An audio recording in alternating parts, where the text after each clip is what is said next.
Olá pessoal, eu sou Sérgio Amorim da SA Consultoria Industrial. Hoje nós vamos conversar um pouco sobre a função da supervisão. Como o nome sugere, um supervisor é o responsável por supervisionar o trabalho de um grupo de pessoas. Mas de que forma é realizada a supervisão? Nós vamos analisar exatamente como isso acontece no dia a dia. Como é que o supervisor procede? Basicamente, é o profissional que avalia os fluxos das operações, as metas, quando tem à sua disposição os tempos, faz uma avaliação do trabalho a ser executado, identifica os gargalos, vai distribuindo as operações das máquinas conforme o desenvolvimento das operações pelos operadores. Vai remanejando as operadoras nas operações conforme o processo vai fluindo. Esse basicamente é o modelo que a grande parte dos supervisores procede no dia a dia.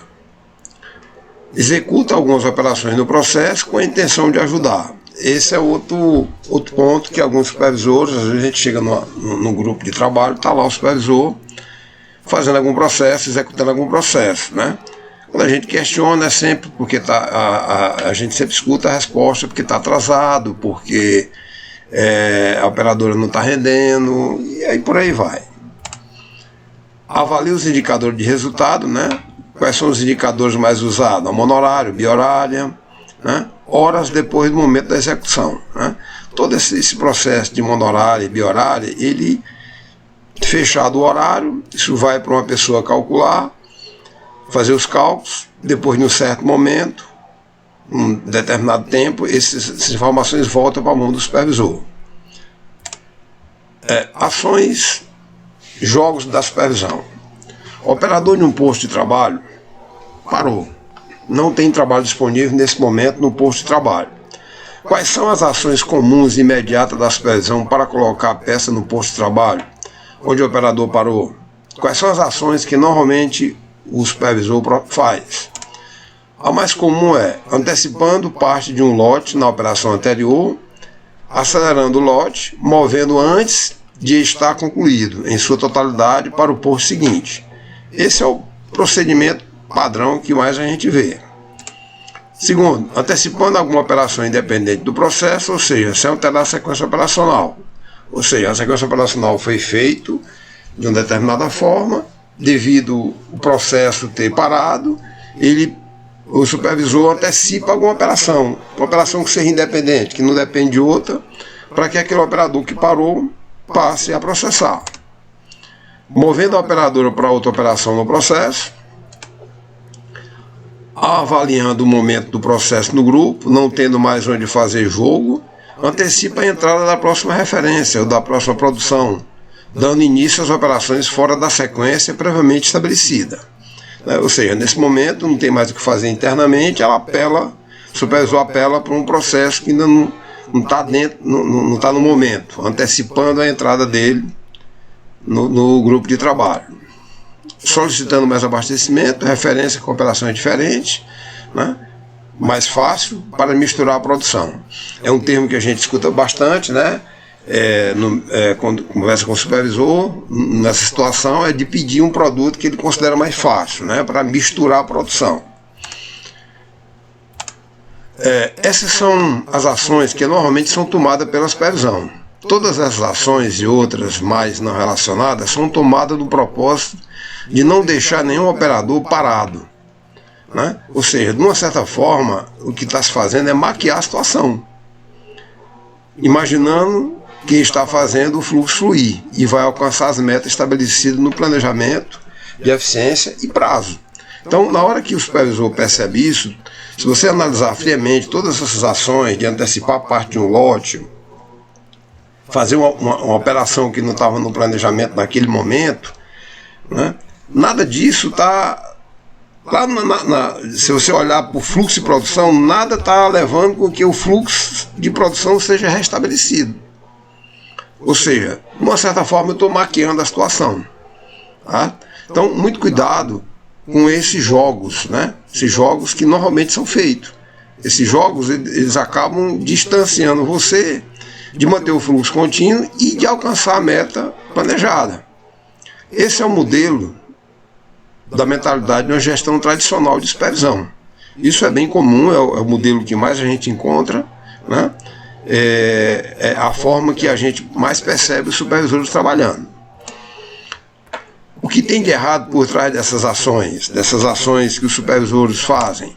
Primeira dela, resultados alcançados são intermitentes. Um dia produz, no outro dia não produz. Isso é comum. A gente observa a oscilação dos resultados. Eles não são constantes. Data de conclusão afirmada pelo PCP não acontecem. Essas ações, esses jogos de posição da operadora na operação, que são realizados, distanciam o objetivo da meta definida. Essas ações são tomadas sem avaliar matematicamente os impactos dos processos seguintes em relação à meta. Isso é por instinto. Às vezes acontece e dá certo. É um caso, e outras vezes não acontecem, provocando oscilações no resultado. Eficiência baixa de operadores que têm habilidade, criando desânimo nesses operadores. Então, devido à falta de fluxo contínuo, por melhor que eu seja, eu não consigo dar eficiência. Por mais que eu me esforce, né? Eu não consigo dar o resultado. Pressão sobre as operadoras para aumentar a eficiência, sem analisar o nível de abastecimento de tempo e o fluxo do processo. O supervisor que não sabe trabalhar com os números, não sabe trabalhar com os cálculos, ele vai na pressão.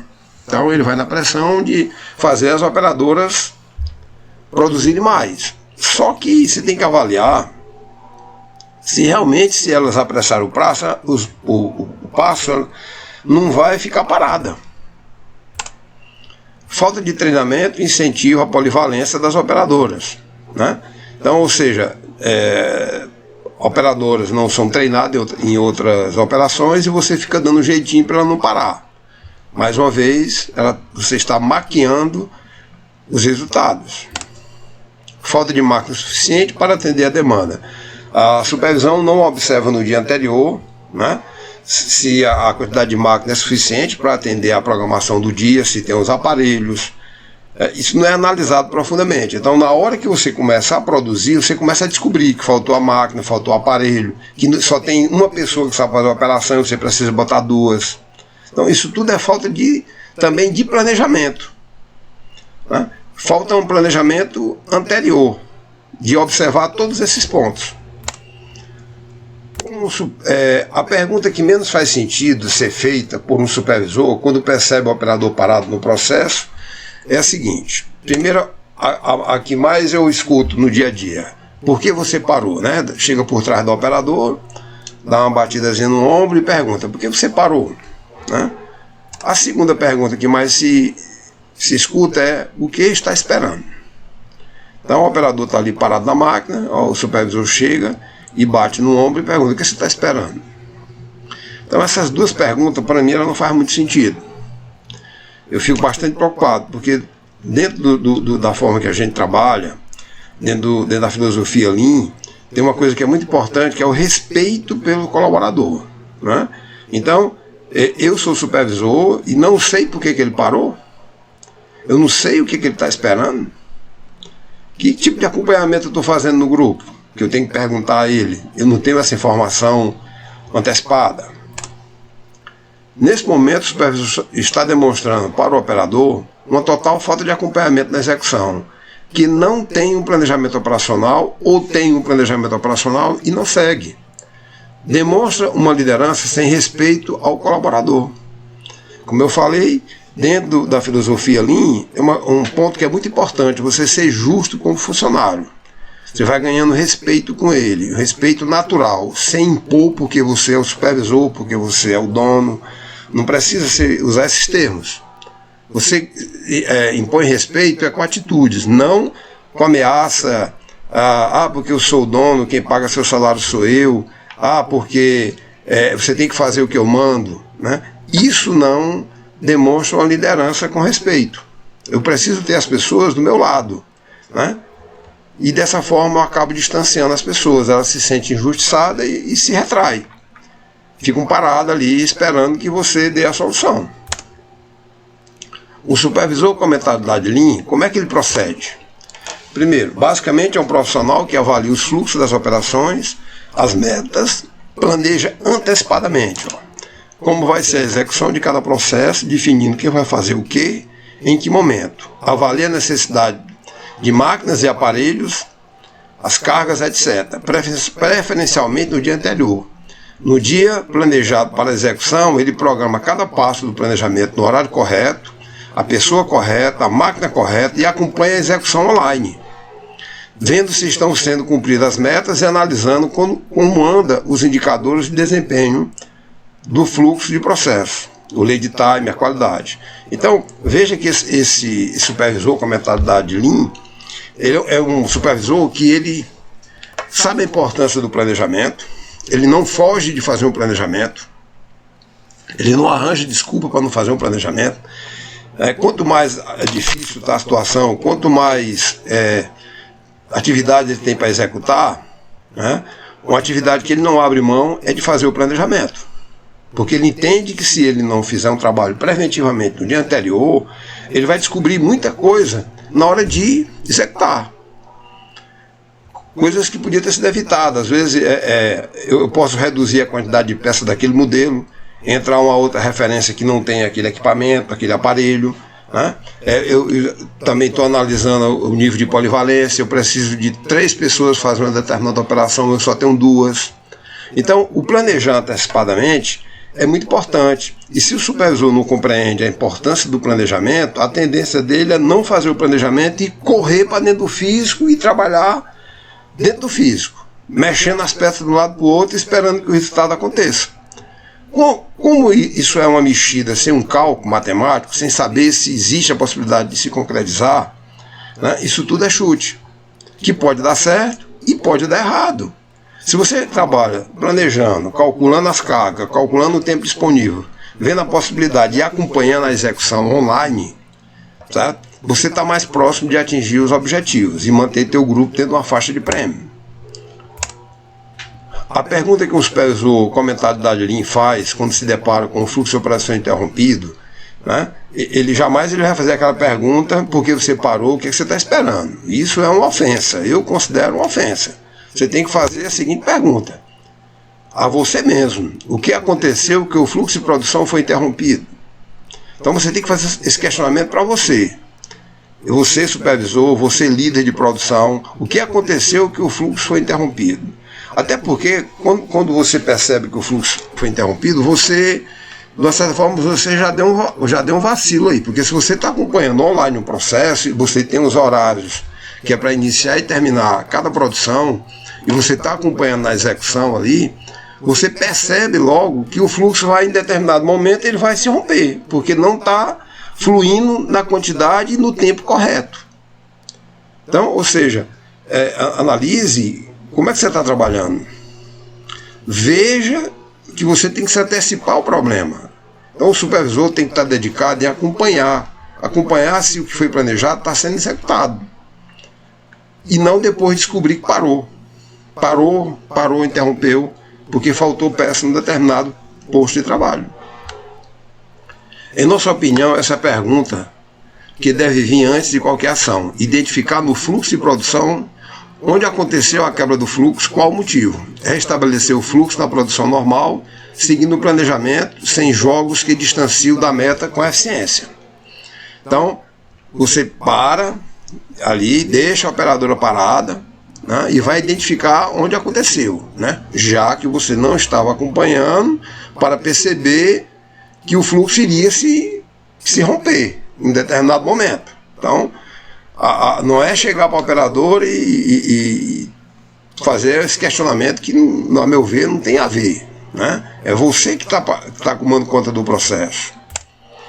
O supervisor com mentalidade Lean, que faz um planejamento antecipado, acompanha a produção e execução online. O que quer dizer acompanhar a produção online? É acompanhar no momento da execução.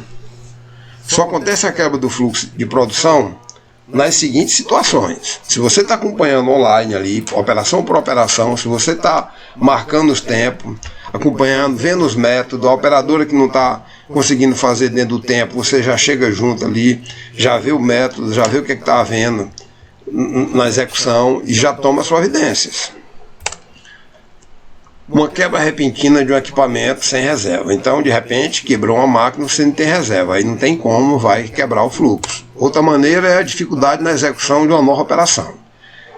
Uma operação nova e que aparentemente era uma operação normal e de repente, por algum problema de modelagem, algum problema de corte, algum encolhimento do tecido, a operação cresceu muito tempo na hora de eu fazer a execução. Eu tive que, a operadora perdeu muito tempo tentando se encontrar dentro da operação.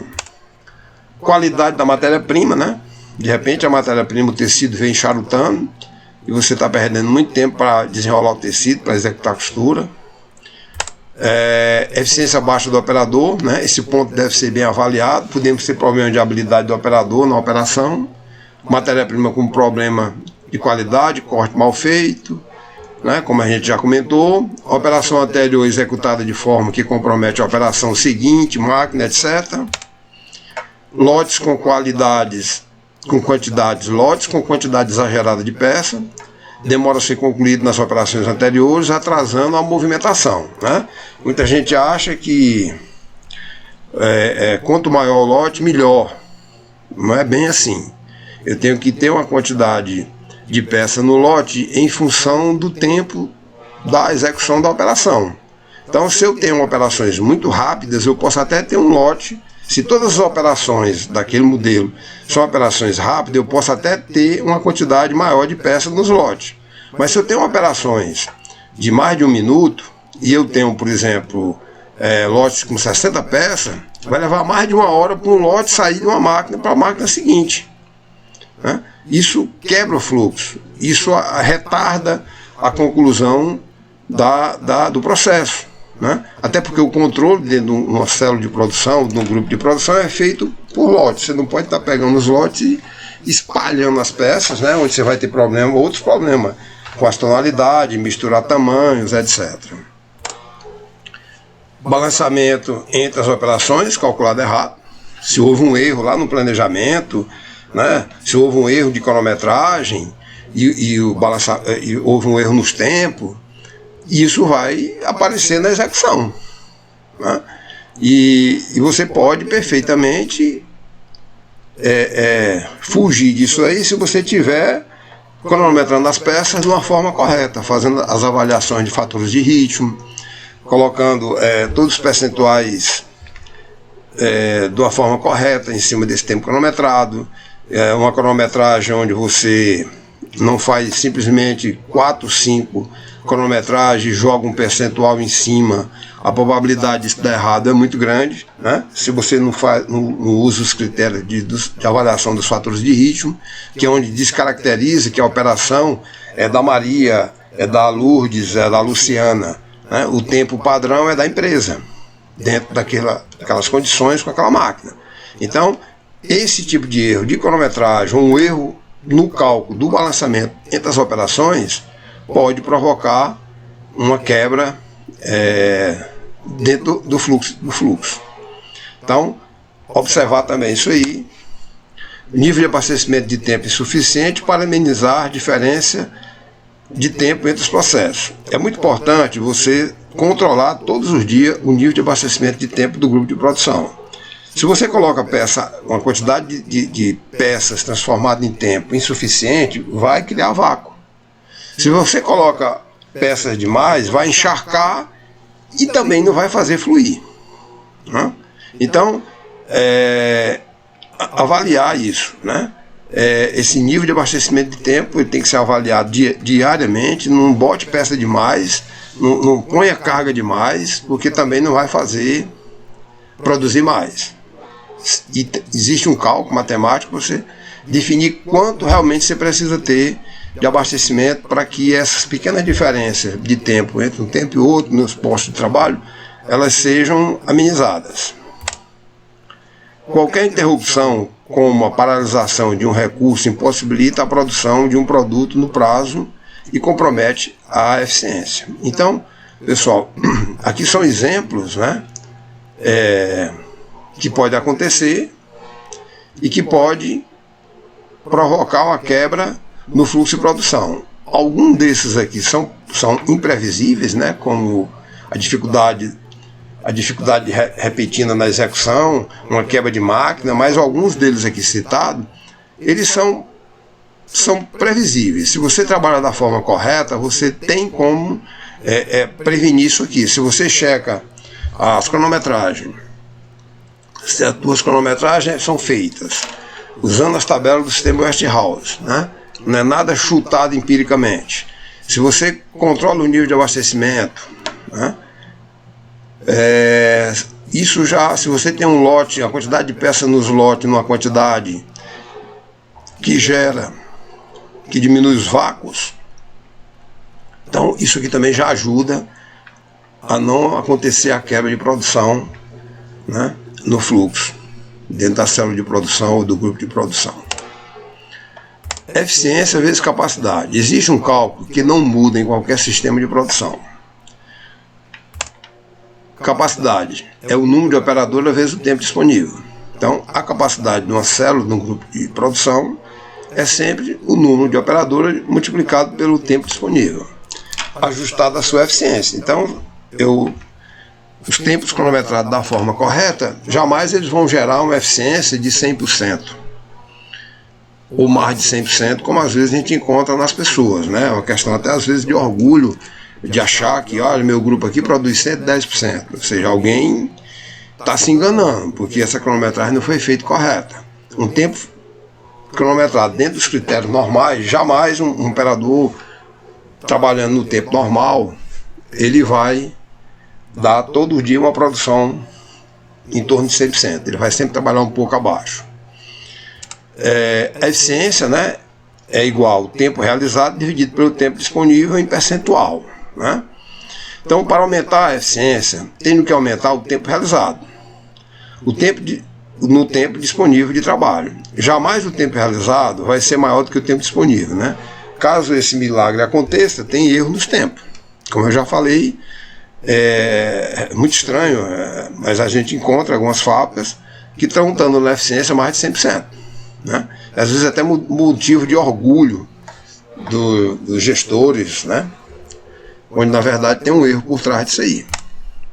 Como aumentar o tempo realizado dentro do tempo disponível? Essa é a pergunta que cada supervisor, cada gestor, cada gerente de produção tem que se fazer todo dia. Como é que eu faço para aumentar o tempo realizado dentro do tempo disponível? Né? Essa pergunta tem que ser feita todos os dias, todos os dias. O supervisor, para alcançar um nível de eficiência maior, constante, necessita de conhecimentos diferentes dos conhecimentos usados no modelo de gestão, conhecido como modelo de gestão tradicional. Alguns exemplos aqui de conceitos que se faz necessário ter conhecimento. Você tem que entender o que é que significa uma meta de entrada, o que é o nível de abastecimento de tempo dentro de uma célula ou grupo de produção. Você tem que fazer uma gestão online em cada posto de trabalho, né? Programado em horas, vezes realizado em horas, controle das cargas no posto de trabalho para aumentar o fluxo contínuo da produção, tem um razoável nível de polivalência das operadoras, tamanho de lote para girar a mesma produção em um tempo menor, disciplina para seguir o planejamento operacional e ajustar quando necessário, calculando os impactos nos processos seguintes, ter respeito pelos comandados, cobrar somente o que pode ser realizado, né? E mais uma vez eu quero enfatizar aqui que para mim ter a disciplina de acompanhar um planejamento operacional, primeiro eu tenho que ter a disciplina de fazer, de construir o planejamento operacional todos os dias, né? E não fugir da responsabilidade de fazer o planejamento. Colocar ele como se fosse uma coisa que se der tempo eu faço, se não eu não faço. Então esse é um ponto que a gente tem que trabalhar bem todos os dias, né? Compreender a importância de fazer um planejamento. Se eu não consigo compreender isso, você desculpa, mas você está bem longe de ser um supervisor de nível Lean, né? Você está ainda trabalhando dentro do modelo de gestão tradicional. Essa consultoria industrial trabalha dentro dos conceitos de manufatura Lean, buscando sempre aumentar o tempo realizado dentro do tempo disponível, trabalhando para diminuir as oscilações no resultado, né? Então, você trabalhando, fazendo planejamento, estudando antes o produto. No dia anterior você vai diminuir essas oscilações no resultado. Redução dos estoques em processo, eu trabalhar com uma quantidade absurda de peças dentro do processo, né? Não vai fazer eu produzir mais, né? E tem um ponto aí interessante sobre isso, que a gente sabe por experiência que toda empresa que tem o estoque alto em processo, ela tem muita incompetência no processo. Então, ou seja, os estoques eles são muitas vezes usados para encobrir algumas incompetências, tipo problema de qualidade da matéria-prima, dificuldade de polivalência, né? São tudo coisas que você, em vez de se resolver, você bota mais estoque, né? Então eu tenho dificuldade de polivalência, então eu fico escolhendo modelo que aquela pessoa trabalhe, que ela não pare. Eu vá processando. Eu tenho um problema de algum gargalo de máquina, eu não deixo aquela máquina parar, abastecendo ela sem até o talo, né? E que nos processos seguintes eu não vou conseguir passar aquelas peças. Então, ou seja, eu poderia dar N exemplo aqui do que acontece quando eu mascaro um processo com estoques elevados. O lead time, né?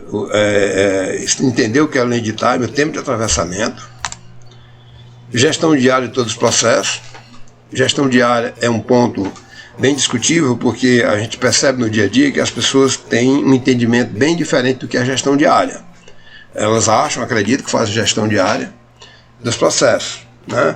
Elas fazem gestão diária, muitas vezes não vão nem, o gerente, o gestor não vai nem aonde a produção acontece. Então ele não vai no Gemba, né, que é o local onde as ações acontecem. E ele acha que está fazendo gestão diária. Então, ou seja, ele tem que planejar, ele tem que programar, ele tem que controlar, analisar os resultados, fazendo ações junto à equipe para acertar os rumos quando necessário, para que as metas sejam alcançadas. Temos desenvolvido ferramentas de gestão que apoiam a implementação desse processo de fácil manuseio e entendimento. Para mais informações, entre em contato com o Sérgio Amorim ou a Magna Motor. Muito obrigado e até a próxima.